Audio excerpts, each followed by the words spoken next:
Yam నిధులు jam R&Bకి 8,000 కోట్లు, గత ఏడాది కన్నా 40% పెరుగుదల. RRR భూసేకరణకు రోడ్లు, భవనాలు శాఖకు సంబంధించి లో నిర్మించే రహదారులకు ప్రభుత్వం ప్రారంభిస్తుంది. ప్రాంతీయ వలయ రహదారి భూసేకరణ నిధులు ఇక్కడ కేటాయించిందనమాట. మొత్తం మీద గత బడ్జెట్ కంటే ఈసారి రోడ్లు, భవనాల శాఖ అయితే 40% నిధులు కేటాయించారు. దీంతో కొత్త రహదారులు అయితే రాబోతున్నాయన్నమాట. తెలంగాణ వ్యాప్తంగా RRR ఉత్తర, దక్షిణ భాగాల భూసేకరణకు 2,000 కోట్లు అవసరం అవుతుందని చెప్పేసి అయితే అంచనా వేశారు. ఇక రాష్ట్రంలో సెంట్రల్ రోడ్ ఇన్ఫ్రాస్ట్రక్చర్ ఫండ్ పథకంలో భాగంగా 34 రహదారుల పనులకు 868 కోట్లను అయితే చేపడుతున్నారు. రాష్ట్రం సొంత నిధులతో ఈ పనులు చేపడితే ప్రభుత్వ కేంద్ర రియంబర్స్మెంట్ అయితే చేస్తుందన్నమాట.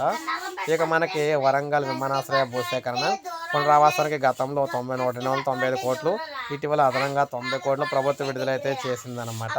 సో ఈ విధంగా మొత్తంగా 34 రకాల కొత్త రోడ్లు అయితే రాబోతున్నాయి తెలంగాణ వ్యాప్తంగా. ఈ అన్ని రోడ్లకు సంబంధించిన నిధులు అయితే భారీగా అయితే డబ్బులు అయితే కేటాయించడం అయితే జరిగిందనమాట.